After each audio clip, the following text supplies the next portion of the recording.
तो अब मैं अगर टेलीकॉम को थोड़ा तोड़ के समझाऊं आपको, तो वो ऐसा होता है कि telecommunications is basically field of all communications, जहां पे आपके पास वायरलेस कम्युनिकेशन आती है, जहां पे optical fibre communication, satellite communication, computer network communications, ये सब आती है। मैंने ऐसे भी लोगों को देखा है कि जो एक ही ऑर्गेनाइजेशन में रह के आराम से बाहर चले जाते हैं। तो FIP चूज़ किया तो भाई उसमें मैं पहले ही बता दूं, मसले आते हैं, बहुत बहुत ज़्यादा मसले आते हैं FIP में ना। सबसे ज़्यादा जो जॉब लग रही होती है ना टेलीकॉम के स्टूडेंट्स की, वो बैंकिंग सेक्टर में लग रही होती है। बैंकिंग सेक्टर में कैशियर वगैरह नहीं। 2 दिन थे जहाँ पे मुझे लगा कि यार मैं अपनी फील्ड में आऊँ। वो जब उन्होंने अपना डेटा सेंटर दिखाया था, जो पूरा डेटा सेंटर उनका, वो बता रहे थे कि दिल्ली से डेटा आता है, फिर वो जापान से डेटा आता है, तो उसको फिर वो एनालाइज करके पूरी वर्ल्ड वाइड जो वेदर अपडेट्स होती हैं वो जाती हैं। तो उसमें सारे ना वही जो मैंने CCNA में सिस्को के राउटर्स, सिस्को के स्विचेस पे काम किया था, तो वही डेटा सेंटर उन्होंने सर्वर्स वगैरह उससे ही बनाए हुए थे। मेरी यूनिवर्सिटी लाइफ ऐसी है कि मैं मिस करता हूँ। मुझे महीना हो गया यूनिवर्सिटी खत्म हुए हुए,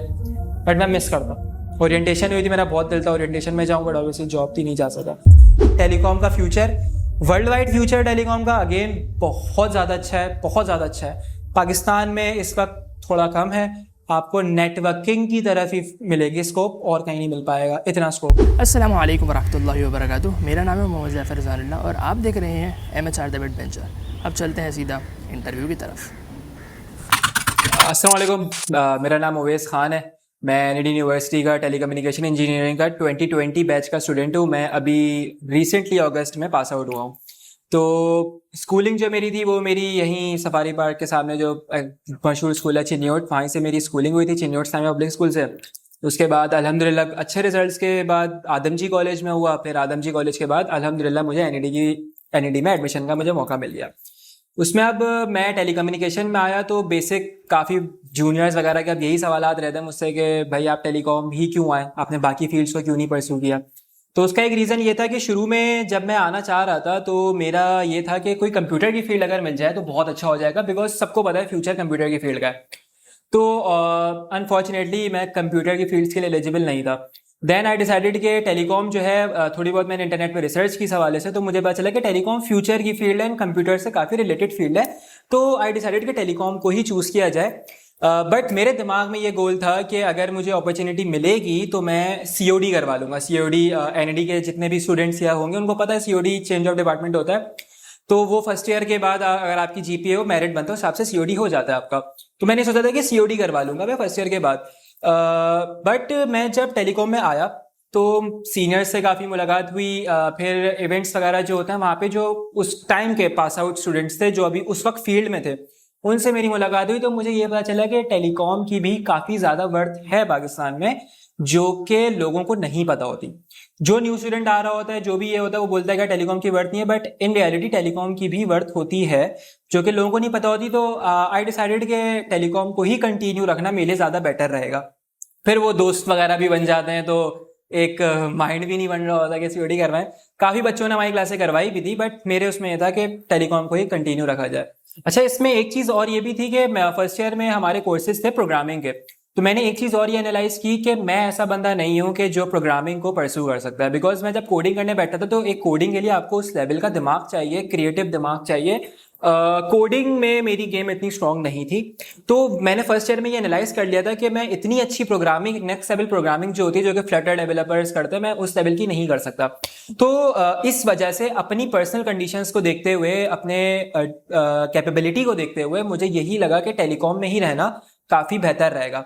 उसके बाद टेलीकॉम में भी मल्टीपल फील्ड्स होती हैं, जो कि मैं आपको आगे बताऊंगा कि किस तरीके से चलता है। तो इसलिए इससे मैंने प्लान बना लिया अपना कि मुझे किस तरीके से इन चीज़ों को लेके चलना है। अच्छा, तो अब NID में स्टार्ट हुई टेलीकम्युनिकेशन इंजीनियरिंग की मेरी जर्नी। तो उसमें कोर्सेज जो थे वो शुरू में तो ऑब्वियसली NID के सारी फील्ड से कोर्सेज ऑलमोस्ट सेम होते हैं। कोई प्रोग्रामिंग वगैरह भी कोई कोर्सेज भी थे हमारे। तो ये है कि teachers, no doubt telecommunication department के जो टीचर्स हैं वो काफ़ी अच्छे हैं, और हमारे जो चेयरमैन है टेलीकॉम के, वो बहुत अच्छे चेयरमैन हैं। उनके दिमाग में हमेशा एक ही चीज़ चलती रहती है, किस तरीके से वो कोई इनोवेशन लाएं डिपार्टमेंट के अंदर। अभी रिसेंटली हमारी उनसे बात भी हो रही थी, तो वो यही कह रहे थे कि उनको AI के और मशीन लर्निंग के कोर्सेज भी ऐड करवाने की कोशिश कर रहे हैं वो टेलीकॉम के उसमें। तो चेयरमैन बहुत अच्छे थे हमारे, टीचर्स बहुत अच्छे हैं, सपोर्टिव थे टेलीकॉम के। तो ये है कि उस वक्त मुझे जो है काफ़ी अच्छा लगा, फ़ायदा हुआ। तो इतना कोई फर्स्ट ईयर में तो मुझे कोई इतना इशू नहीं आया। इशू जो मुझे आया था और मुझे पता है कि मेरे फ्रेंड्स को भी आया था, वो जब हमारे पास सिग्नल प्रोसेसिंग के कोर्सेज आए थे, क्योंकि सिग्नल प्रोसेसिंग हम पहली बार जिंदगी में पहली बार पढ़ रहे थे। वो एक अलग ही मैथमेटिक्स थी, अलग बिल्कुल अलग मैथमेटिक्स थी, कुछ समझ में नहीं आ रहा था। तो उसके लिए भाई समझ लें यूट्यूब का पूरा एक मैराथन चलाना पड़ा था हमें फाइनल से पहले। उसमें भी कोई अच्छे मार्क्स नहीं आ पा रहे थे। तो ये पोर्शन जो था टेलीकॉम का, ये मुझे बहुत मुश्किल लगा था। उसके अलावा जो कैलकुलस वगैरह थे वो इतना मुश्किल नहीं था, ईजी था। अच्छा, टेलीकॉम के बारे में मैं अगर थोड़ा सा समझाऊं तो वो ऐसा चलता है कि आपके पास टेलीकॉम ना दो पोर्शंस में चल रही होती है शुरू में, first year, second year, third year तक। एक पोर्शन आपका जो होता है वो आपका चला आ रहा होता है ये सिग्नल प्रोसेसिंग के कोर्सेज, जो कि प्योर टेलीकॉम का ही एक पार्ट है। दूसरा पोर्शन जो है वो आपका इलेक्ट्रॉनिक्स के कोर्सेज चल रहे होते हैं साथ साथ, जिसमें हमें सर्किट्स के बारे में पता चलता है कि किस तरीके से सर्किटरी काम करती है। इलेक्ट्रॉनिक्स वालों को अगर देख रहे हैं तो उनको पता होगा कि डायोड्स वगैरह जो होते हैं, मॉसफेट्स वगैरह, ट्रांजिस्टर्स, उन सब के बारे में डिटेल चल रहा होता है। तो मेरी इलेक्ट्रॉनिक्स वाली जो हार्डवेयर वाली साइड है, मैं उसमें भी वीक था। इन शॉर्ट मैं वीक स्टूडेंट ही था।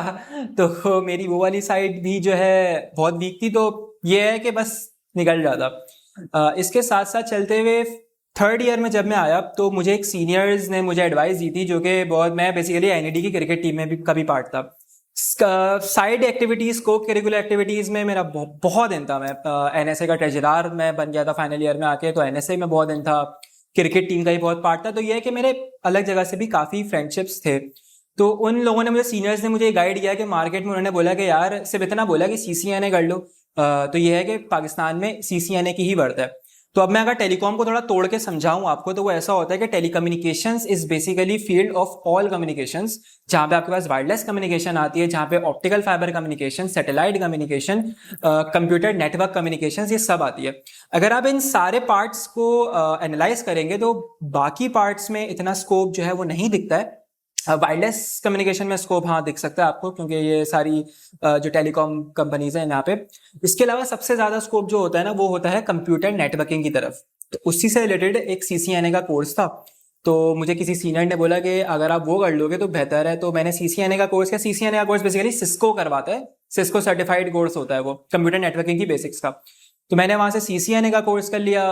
फिर एनईडी के अंदर ये कोर्स हो रहा था हुआवे का, HCIA डेटाकॉम, मैंने वो भी कर लिया। और उसके साथ फिर जब मुझे नेटवर्किंग की बेसिक्स वगैरह आ गई और मैं प्रोजेक्ट्स बना रहा था, तो मैंने फिर फोर्टिनेट का फायरवॉल का भी कोर्स कर लिया, जो कि NSE 4 था।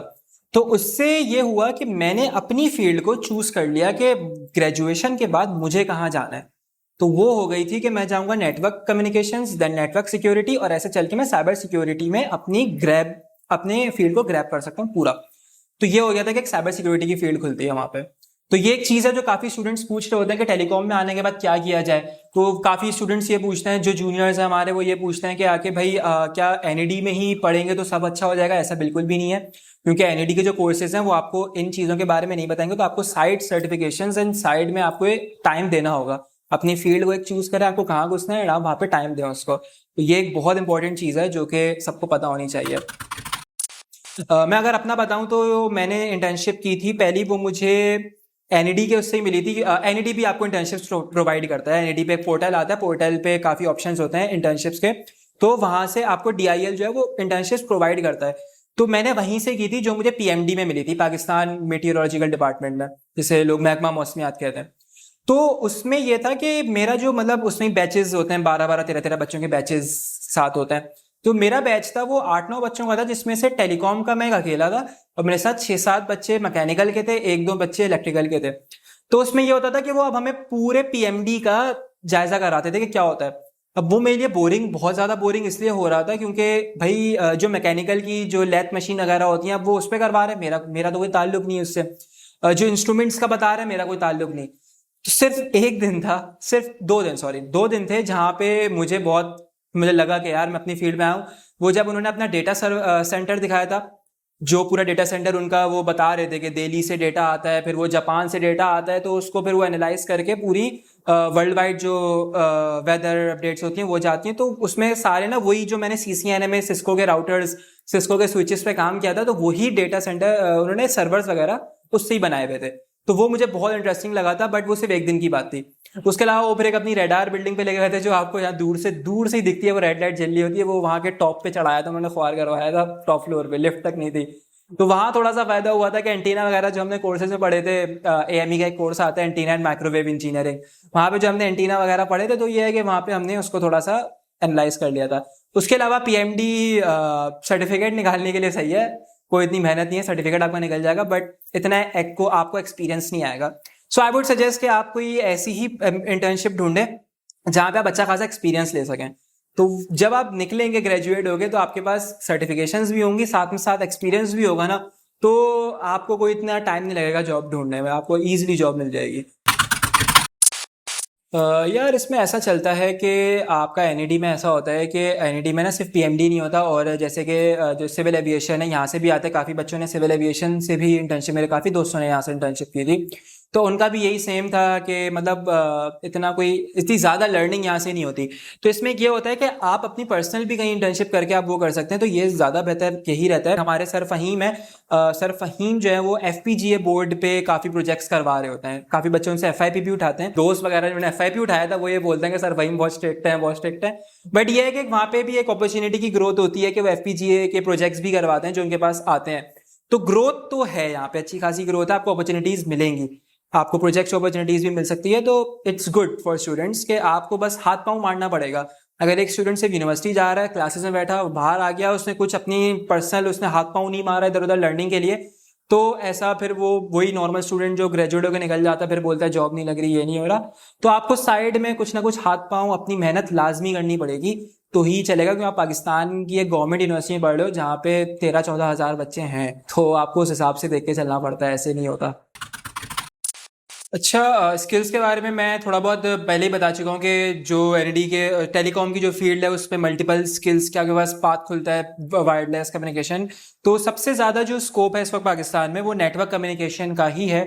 तो आई वुड प्रेफर के जो बाकी जितने भी जूनियर्स ये देख रहे हैं वो नेटवर्क कम्युनिकेशन में ही अगर अपना कुछ करियर बनाने की कोशिश करें तो वो बहुत अच्छा है। उससे ये होता है आप नेटवर्क कम्युनिकेशन में चले जाते हो, फिर वहाँ से नेटवर्क सिक्योरिटी आपको कर लेते हो, फिर वहाँ से आप साइबर सिक्योरिटी की फील्ड्स एंड फर्दर आप अपना करियर ऐसे बना लेते हो।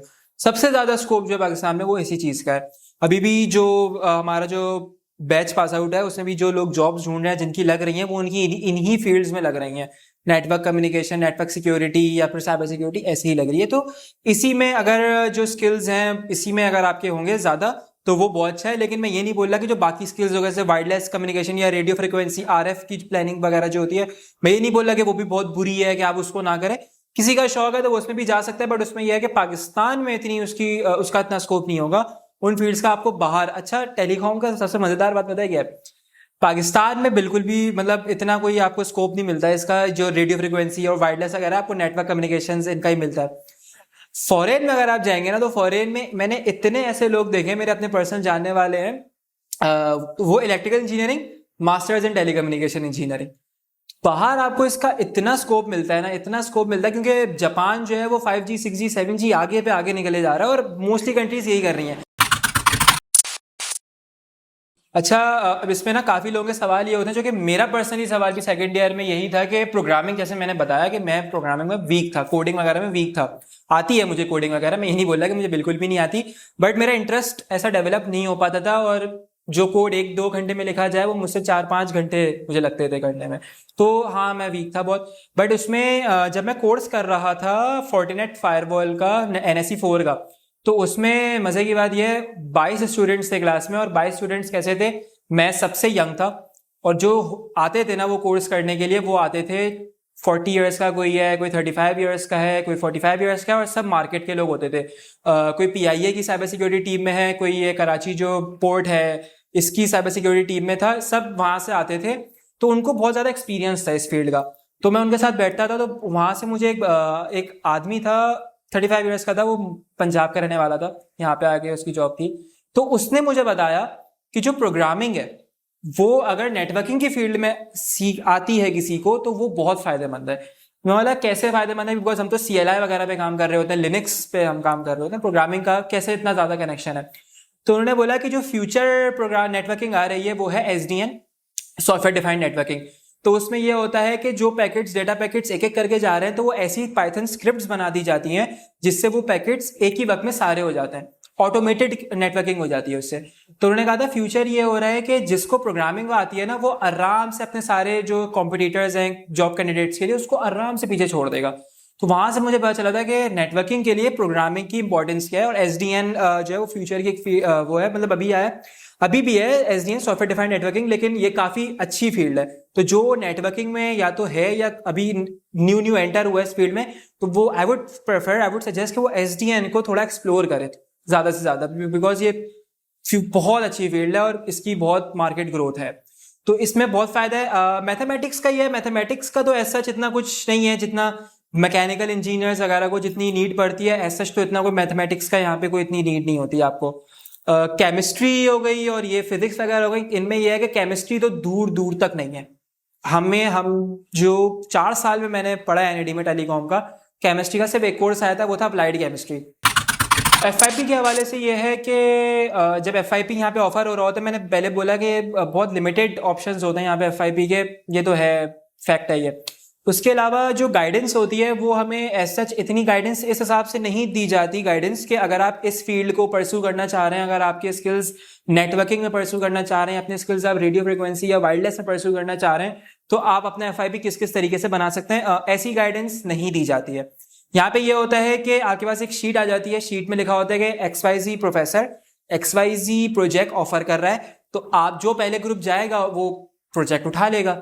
यहाँ पे यही होता है, मेरिट वाइज यही चल रहा होता है। बट ये है कि वो जो एफआईपी प्रपोजल्स हैं, देखिए टेक्निकली ये होना चाहिए, एक स्टूडेंट है, स्टूडेंट को 3 साल हो गए हैं एक फील्ड में, तो उसको ऑब्वियसली नॉलेज है, वो खुद लाए प्रोजेक्ट और टीचर फिर उसको एक्सेप्ट करे कि हाँ यार सही है, तुम इस पे काम करना स्टार्ट करो, या मार्केट वैल्यू को देख के कि मार्केट में इसकी वैल्यू है या नहीं है। बट यहाँ पे ये होता है कि एफआईपी के जो प्रोजेक्ट्स होते हैं वो टीचर ऑलरेडी एक शीट में बोलता है कि इस पे काम करना है, तो उसमें यह है कि स्टूडेंट्स अपना आइडिया रख के उसको थोड़ा 19-20 चेंज कर सकता है अपनी अच्छाई या प्रोजेक्ट को अच्छा करने के लिए। बट एज सच ये ऐसा कुछ नहीं होता कि स्टूडेंट चाह रहा है कि मैं प्योरली नेटवर्किंग की कोई प्रोजेक्ट बना दूं या कुछ कर लूं, तो ऐसा नहीं हो पाता यहाँ पे।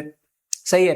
फिर जब एफआईपी हमने चूज किया, मेरा एफआईपी मशीन लर्निंग का एफआईपी था, जब एफआईपी चूज किया तो भाई उसमें मैं पहले ही बता दूं मसले आते हैं, बहुत बहुत ज्यादा मसले आते हैं एफआईपी में ना। आपका एक तो भाई जो आपका सुपरवाइजर है, सबसे पहली चीज मैं बोलूंगा एनईडी के अंदर अगर आप हो ना, आप पहले प्रोजेक्ट को बाद में देखना, पहले अपने सुपरवाइजर को देखना कि आपका सुपरवाइजर कितना सपोर्टिव है। मेरे एक दोस्त थे, उन्होंने प्रोजेक्ट ऐसा उठाया था कि उनका प्रोजेक्ट इतना इतना इतना अपॉर्चुनिटी वाला प्रोजेक्ट था कि फ्यूचर में वैल्यू थी।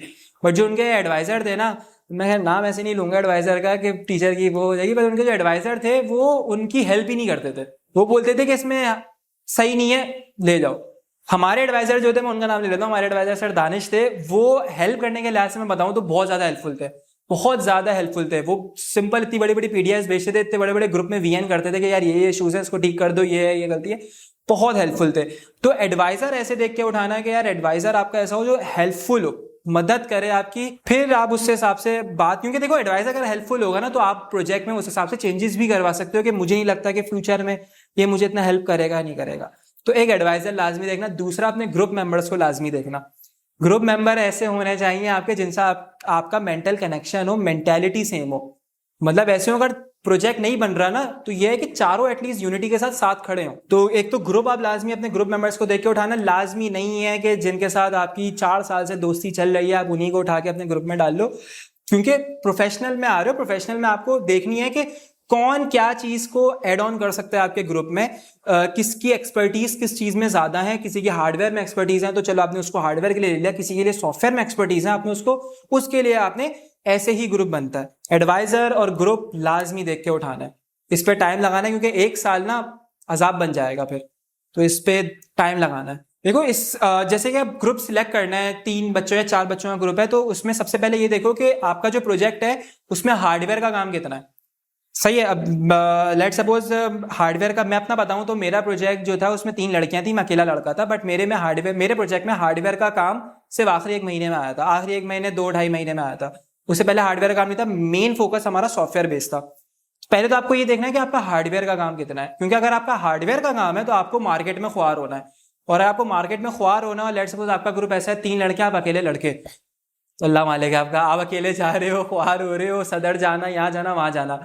मेरे उसमें ये था कि हम जो हार्डवेयर का काम आया था उसमें 2-3 कंपोनेंट्स, मेन कंपोनेंट्स जो था, हमें बोर्ड वोर्ड चाहिए थे पाए के, वो तो हमें लैब नहीं प्रोवाइड कर दिए थे। टेलीकॉम इस चीज़ में बहुत अच्छा है, सिर्फ हमारे ग्रुप को नहीं 3-4 ग्रुप से जिनको उन्होंने खुद पाए के बोर्ड्स दे दिए थे, तो इसमें भी अच्छा है। जो छोटी मोटी केबल्स लानी थी वो मैं लाया था अकेला जाके, वो एक दो चक्कर लगे थे, वो भी सामने एनईडी के सामने मशहूर इलेक्ट्रॉनिक शॉप है स्पार्क इलेक्ट्रॉनिक्स, वहीं से मुझे मिल गए थे। मेरी इसमें इतनी ख्वारी नहीं हुई थी, बट अगर हार्डवेयर का काम है और एक अकेला लड़का है तो वो ख्वार होने वाला है, सदर जाएगा, यहाँ जाएगा, वहां जाएगा। तो 2 लड़के आप रखो, सही है। फिर एक चीज और देखो, अपने प्रोजेक्ट को एनालाइज करो, पहले प्रोजेक्ट देखो फिर बनाओ। आपका प्रोजेक्ट सॉफ्टवेयर बेस है और 4 लोग हैं जिनकी एक्सपर्टीज सॉफ्टवेयर पे है ही नहीं, बिल्कुल फंसने वाले हो। एटलीस्ट एक बंदा ऐसा हो जिसको सॉफ्टवेयर, जिस सॉफ्टवेयर पे काम कर रहे हो, मैटलैब है या फिर मशीन लर्निंग है, जो भी है उस पर एक्सपर्टीज हो उसकी। नेक्स्ट, अगर हार्डवेयर है तो हार्डवेयर पे जिस पे आप बोर्ड पे काम कर रहे हो एक मेंबर की, उस पे भी बहुत ज्यादा एक्सपर्टीज हो, सही है। और तीसरा, आपके ग्रुप में एक बंदा एटलीस्ट ऐसा होना चाहिए जिसकी जीपी अच्छी हो, 3.3, 3.5, 3.6। वो क्यों? क्योंकि ना रिपोर्ट्स को लेकर यहाँ पे सबसे ज्यादा मसला होता है टीम में। प्रोजेक्ट को लेकर इतनी टेंशन नहीं होती जितनी टेंशन रिपोर्ट्स को लेकर होती है। कल रिपोर्ट की सबमिशन है, कल मीडिया रिवैल्यूएशन की रिपोर्ट देनी है, इसकी रिपोर्ट, उसकी रिपोर्ट, ये वो। अक्सर प्रोजेक्ट्स में ऐसा होता है, लोग रिव्यू पेपर, हमने भी रिव्यू पेपर लिखा था, तो रिव्यू पेपर करना, तो इसमें आपके पास जो अच्छी जीपीए वाला स्टूडेंट होगा ना, वो इन चीजों को अच्छे तरीके से टैकल कर सकता है डेडलाइंस के हिसाब से। 3.5 जीपीए वाला, 3.6 जीपीए वाला, वो डेडलाइंस के हिसाब से रिपोर्ट राइटिंग को टैकल कर सकता है। तो आपके पास ये स्किल लाजमी होना चाहिए कि रिपोर्ट बनेगी किस तरीके से बनेगी, फॉर्मेट कैसा होना चाहिए।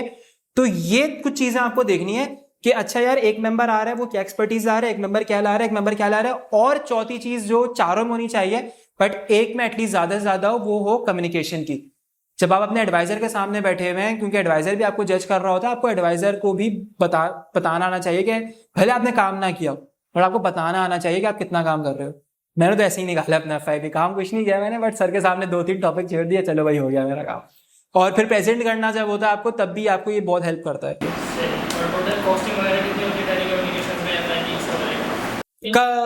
टेलीकॉम के लिहाज से कॉस्टिंग इतनी ज्यादा नहीं होती, टेलीकॉम के लिहाज से ना कॉस्टिंग कम होती है, क्योंकि जैसे मैंने बताया कि मोस्टली जो बन रहे थे प्रोजेक्ट्स वो सॉफ्टवेयर बेस्ड थे, हार्डवेयर का बहुत कम काम था। उसमें एक जो खर्चा आया था वो हमारे रेस्पबेरी पाई बोर्ड का खर्चा था, तो वो बोर्ड हमें टेलीकॉम वालों ने ही दे दिया था, तो वो खर्चा भी हमारा बच गया। सही है, जो खर्चा हुआ वो क्या हुआ, SD कार्ड्स लाना, USB तो होती है, SD कार्ड ले आए थे, केबल्स लाए थे, HDMI कन्वर्टर वगैरह, उसमें खर्चा हुआ था 5,000-6,000। बाकी फील्ड्स के हिसाब से अगर मैं बताऊं ना, मेरा एक दोस्त है, उसका FIP खर्चा 2.5 लाख का आया है और उसको इंडस्ट्रियल एड भी नहीं मिली, मैकेनिकल का है। तुम शहीद अला को तो जानते होगे, NSA का वाइस प्रेसिडेंट था, तो उसका ऐसी 2-2.5 लाख का खर्चा आया और उसको इंडस्ट्रियल एड भी नहीं मिली। यार वो इस जो मैंने बोला ना CGPA वाला बंदे को रखो, वो रिपोर्ट्स में तुम्हें हेल्प कर सकता है। वो इसका ये है कि जितने भी आपके पास असाइनमेंट्स आ रहे हैं, जितने भी आपके पास वो सब प्रोजेक्ट्स आते हैं, वो डेडलाइन से डरता है। इन शॉर्ट ये है कि वो डेडलाइन से डरता है। जब वो डेडलाइन से डरता है ना, देखो काम ये है, रिपोर्ट्स तो हम सब बना सकते हैं। अगर रिपोर्ट की सबमिशन 7 अगस्त को है ना, तो हम सब रिपोर्ट बना सकते हैं, मगर मैं रिपोर्ट बनाना स्टार्ट करूंगा 6 अगस्त को, ये है सही है। और ऑब्वियस सी बात है, वो फिर बाकी प्रोजेक्ट्स की जब उसकी जीपी अगर अच्छी चल रही है, तो यानी उसने बाकी अपने असाइनमेंट्स और प्रोजेक्ट के रिपोर्ट्स भी अच्छे तरीके से बनाए। ये बहुत मैटर करता है। हमारे कुछ टीचर्स ने इस बात पे मार्क्स काटे हैं कि रिपोर्ट का फॉर्मेट गलत है, रेफरेंसेस नहीं डाले हुए, ये नहीं डाला हुआ, 1 मार्क काट दिया, 2 मार्क काट दिए, ऐसे कटते हैं। क्योंकि देखो इन शॉर्ट ये है कि इंजीनियर है, कि इंजीनियर आगे जाके क्या, या तो जॉब करता है या फिर वो फर्दर स्टडीज जैसे कि मास्टर्स PhD करता है, तो उसको आगे रिसर्च पेपर्स लिखना है, रिव्यू पेपर लिखना है, तो वहां तो फॉर्मेटिंग मैटर करती है।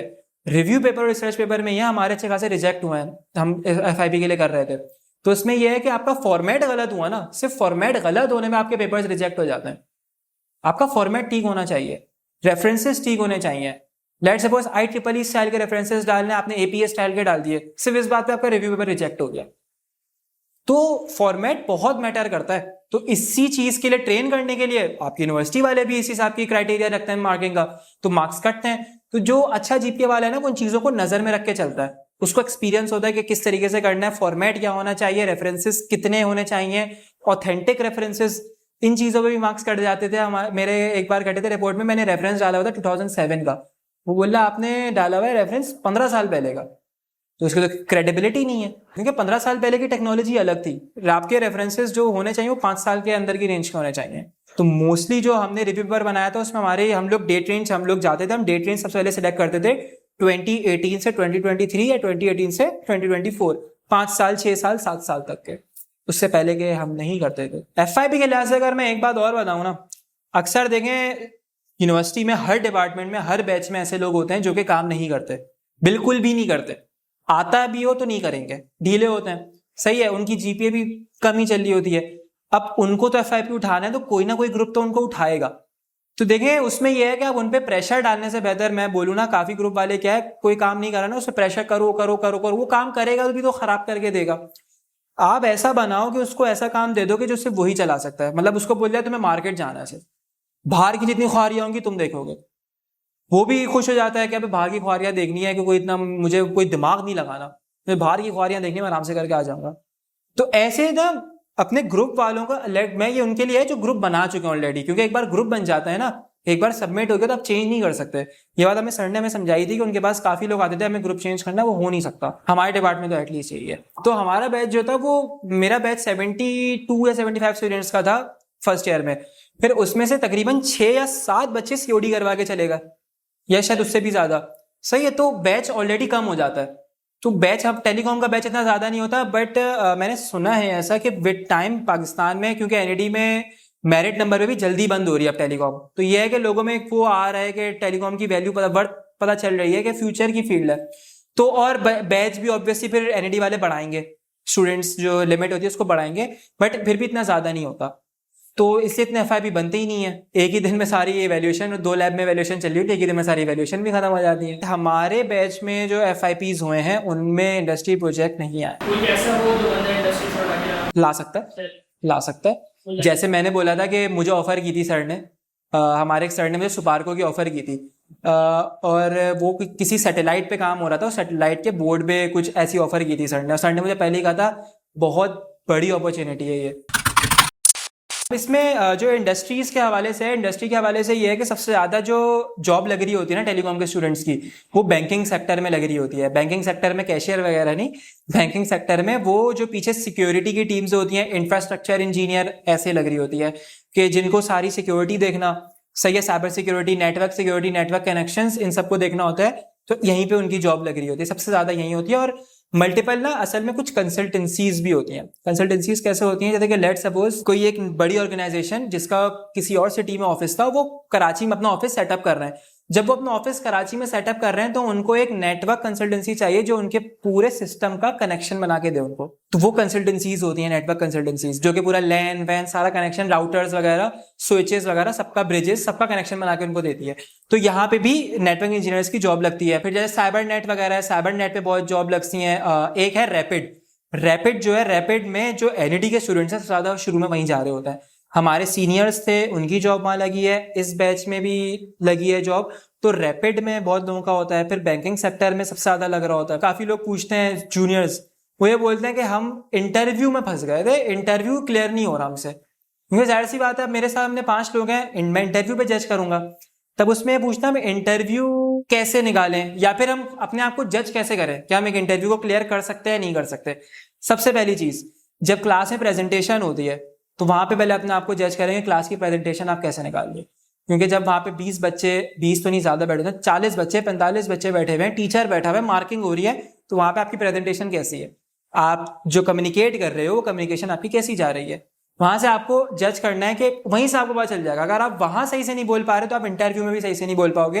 प्रेशर होता है, एक डर होता है। अब सवाल यह है कि चलो वहां पे हम मसला है, हम प्रेजेंटेशन भी सही से नहीं दे पाते, जो बहुत लोग नहीं कर पाते, तो उसको कैसे ठीक करें। भाई उसको ठीक करने का तरीका जो है वो यही है कि भाई सोसाइटीज वगैरह आप ज्वाइन करो, जो को करिकुलर एक्टिविटीज हैं वो ज्वाइन करो। विद स्टार्टिंग सैलरी जो है वो मैं जैसे पहले बता चुका हूँ कि सैलरी यही होती है 40, 50, 60 इसी के अराउंड होती है। सही है, 5 साल का एक्सपीरियंस हो गया, 4 साल का एक्सपीरियंस हो गया, आपको अच्छा खासा है, आपको स्किल्स आ गए, वो 20, 31 या 1.5 लाख यहाँ तक जा सकती है। सही है। देखिए, अगर मैं बात करूं एक पर्सनल ग्रोथ के लिए तो मैं यही सजेस्ट करूंगा कि आप क्या करो, आप इस फील्ड में घुसो सैलरी को बिना देखे। सही है, क्योंकि मैं बता रहा हूँ प्रैक्टिकल एक्सपीरियंस आपके पास बिल्कुल भी नहीं है। आपकी डिग्री पूरी हुई, आप घुसे मार्केट में आपने सैलरी को बगैर देखे, टाइम को बगैर देखे, अपनी मेहनत को, सिंपली क्लॉक को बगैर देखे आपने काम किया। सही है, आपको एक्सपीरियंस आया, आप 4 साल 5 साल मेहनत करके लगा दो इस फील्ड में। सही है, एक बार आपको पूरा काम आ गया, आपको हर एक चीज पता है कि मुझे इस प्रोटोकॉल पे कैसे काम करना है, ये कैसे होगा, ये कैसे होगा, फिर आप अप्लाई करना स्टार्ट करो मिडिल ईस्ट कंट्रीज या फिर आप बाहर की कंट्रीज पे, जर्मनी वगैरह कहीं पे भी जॉब के लिए। सबसे ज्यादा मिडिल ईस्ट पे होता है। मिडिल ईस्ट कंट्रीज के जो इंटरव्यू होते हैं ना, सही है, वो ज्यादातर इंडियंस ले रहे होते हैं और वो 2-2 ढाई घंटे के इंटरव्यू आपसे ऑनलाइन लेते हैं। आपने वहां पे उस इंटरव्यू को क्लियर कर लिया, आप मिडिल ईस्ट चले गए, मिडिल ईस्ट पे आपको बहुत अच्छा सैलरी पैकेज मिल जाएगा। तो यही अपना गोल रखें कि आपने पाकिस्तान में जॉब की, सही है। अच्छा, इसमें एक चीज और ये है कि ग्रेजुएशन हो गई, डायरेक्ट मास्टर्स ना करें। काफी बच्चे ऐसे होते हैं ग्रेजुएशन हुई फौरन से मास्टर्स के लिए अप्लाई करते हैं कि अब हम मास्टर्स करेंगे, ऐसा नहीं करें। ये बात मुझे मेरे चेयरमैन ने समझाई थी, टेलीकॉम के सर इमरान हमारे चेयरमैन है, उन्होंने एक बार ये बात हमें समझाई थी। देखिए, आपकी ग्रेजुएशन हुई है, आप जॉब करें, सही है। जब आप जॉब करेंगे ना तो आपको मार्केट के बारे में जब पता चलेगा तो आपका जो इंटरेस्ट है वो आपको और पता चलेगा अपने इंटरेस्ट के बारे में। 1 साल 2 साल 2.5 साल आप मार्केट में काम करें, फिर आपको पता होगा कि आप किस फील्ड में हो, आपको मास्टर्स किस फील्ड में करना है। आइदर वो इंफॉर्मेशन सिक्योरिटी में करना है आपको, या आइदर किसी और जगह पे आपको AI वगैरह में कहीं पे भी करना है। तो फॉरेन मास्टर्स ना करें, फील्ड में घुसें, अपनी फील्ड चेक करें, मेहनत करें, जितनी मेहनत कर सकते हैं करें, टाइम लगाएं और अपना एम ये रखें कि आप बाहर की जॉब्स पे जब अप्लाई करें तो मिडिल ईस्ट अगर आप आराम से निकल जाए। और ज्यादातर लोगों का यही होता है। मेरे अपने जानने वाले कितने हैं जिनकी मिडिल ईस्ट में जॉब हो गई है, वो दुबई, शारजा, कतर में आजकल बहुत जॉब्स हो रही हैं, तो वहां निकल जाता है। मिडिल ईस्ट का ये होता है प्रोसेस के उनकी ग्रेजुएशन हुई, उन्होंने जॉब करना स्टार्ट की, 5 साल 6 साल उन्होंने बहुत मेहनत के साथ जॉब की है। जैसे मैं बता रहा हूँ ना, 9 से 6 की टाइमिंग होती थी तो वो 9 से 7, 9 से 9, 12-12 घंटे काम करते थे। उसके बाद ये होता है कि फिर ना लिंक्डइन, इंडीड वगैरह पे जॉब्स बहुत आ रही होती है मिडिल ईस्ट की। तो ये है कि आप उन जॉब्स पे अप्लाई करोगे, सही है। वही बात है, आपने 20 जॉब्स पे अप्लाई किया तो अगर आपका लिंक्डइन और रेज्यूमे अच्छा बना हुआ है तो ऑब्वियसली आपको 6, 7, 8 से इंटरव्यू की कॉल आ गई, सही है। आपको इंटरव्यू की कॉल आई है तो ये है कि आपने जब इंटरव्यू होगा, इंटरव्यू बहुत मुश्किल होता है। मैंने सुना है कि लोगों के 3-3 घंटे तक के इंटरव्यू हुए हैं, 2.5 घंटे 3 घंटे, और बहुत मुश्किल होता है, सही है। तो उसमें आपको उनको बस ये कन्विंस करवाना होता है कि भाई आपके जो स्किल्स हैं वो ऐसे हैं कि आपको बहुत अच्छा काम आता है। और ऑब्वियसली वो आप तभी कर सकते हो जब आप पाकिस्तान में 4 साल 5 साल मेहनत करते हो, सही है। फिर आपकी जब वहां पे जॉब हो जाती है तो फिर इजीली आप मिडिल ईस्ट मूव कर जाते हो एक अच्छे सैलरी पैकेज के साथ। एक तरीका तो ये होता है। दूसरा, मैंने ऐसे भी लोगों को देखा है कि जैसे कि किसी एक कंपनी में जॉब की 1 साल, फिर उन्होंने स्विच किया और अच्छी अपॉर्चुनिटी के लिए, वहां पे 1 साल जॉब की, फिर स्विच किया, फिर उनको एक ऐसी बड़ी ऑर्गेनाइजेशन मिल गई जो कि इंटरनेशनल है, जिसके ऑफिसेज दुबई में भी हैं, जिसके ऑफिसेज मल्टीपल कंट्रीज में भी हैं, तो वो ही उनको ऑर्गेनाइजेशन बाहर भिजवा देती है। मैंने ऐसे भी लोगों को देखा है कि जो एक ही ऑर्गेनाइजेशन में रह के आराम से बाहर चले जाते हैं। एक्स्ट्रा करिकुलर एक्टिविटीज के लिहाज से भाई मैं तो पहले भी बता चुका हूँ, मैं अभी भी यही बात बोलूंगा कि भाई आप सोसाइटीज को ज्वाइन करें, बहुत फायदेमंद चीज है। मैंने भी ज्वाइन किया, मेरे जितने दोस्तों ने ज्वाइन किया है, जितने लोग मैंने देखे, उनकी एक अलग ही पर्सनैलिटी दिखती थी, एक अलग कॉन्फिडेंस दिखता है उनका, सही है। आप अगर देख लें, हसान अहमद, जो मैं अपने दोस्तों के बारे में बता रहा हूँ, हसान अहमद है, मुनीर मजहर, शहीद रजा, जितने भी ये लोग हैं, इनका एक आपको एक अलग ही दिखेगा कॉन्फिडेंस। जो जब भी वो इंटरव्यू वगैरह में जाएंगे तो आपको पहले से देख के पता चल जाएगा कि अच्छा यार ये लोग हैं जो कि काम कर सकते हैं, एक कॉन्फिडेंस बूस्ट दिखेगा। तो ट्राई जरूर करें एक्स्ट्रा करिकुलर एक्टिविटीज को, लाजमी सोसाइटीज ज्वाइन कर लें, या फिर आप किसी स्पोर्ट्स में हैं तो किसी टीम को ज्वाइन कर लें।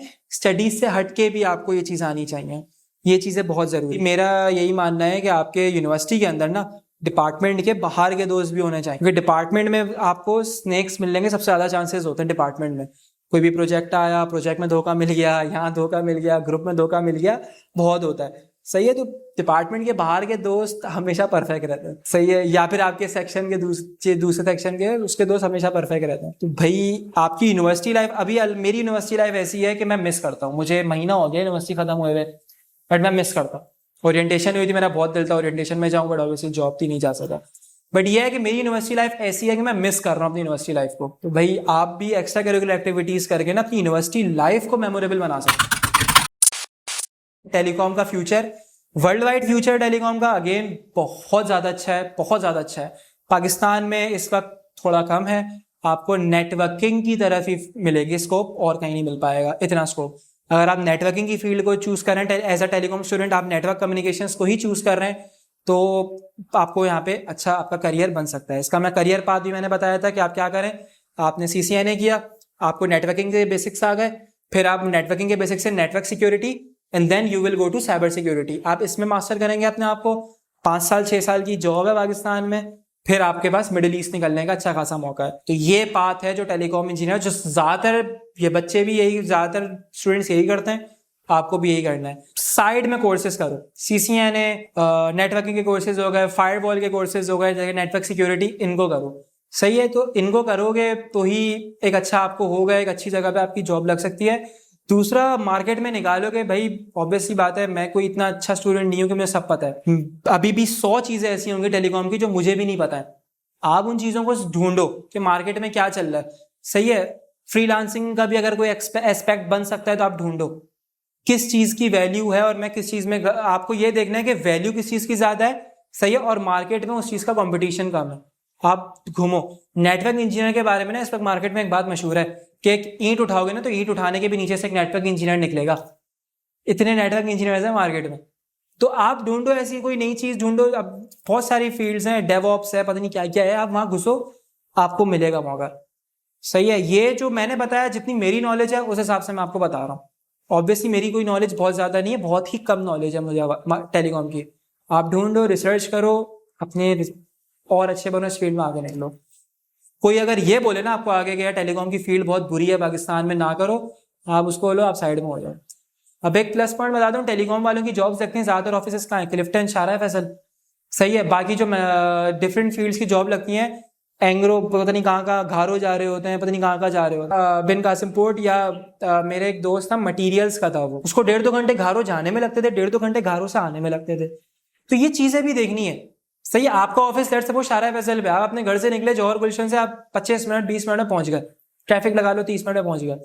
लेकिन अब वो 2 घंटे, ये बहुत चीजें होती हैं।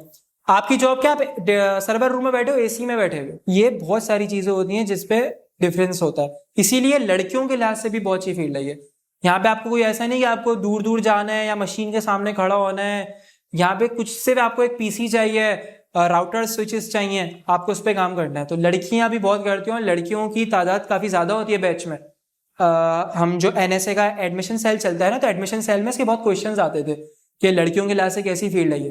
लड़कियों के लिहाज से बहुत अच्छी फील्ड है। तो यह है कि कोई इसमें मसला नहीं, अच्छी फील्ड है। अपनी रिसर्च करें, मार्केट की वैल्यू को चेक करें, मार्केट में क्या चल रहा है, और अपने आप को उसी हिसाब से चेंज करते रहें। सो ये चीज़ें हैं जो मैंने 4 साल 4.5 साल में देखी हैं।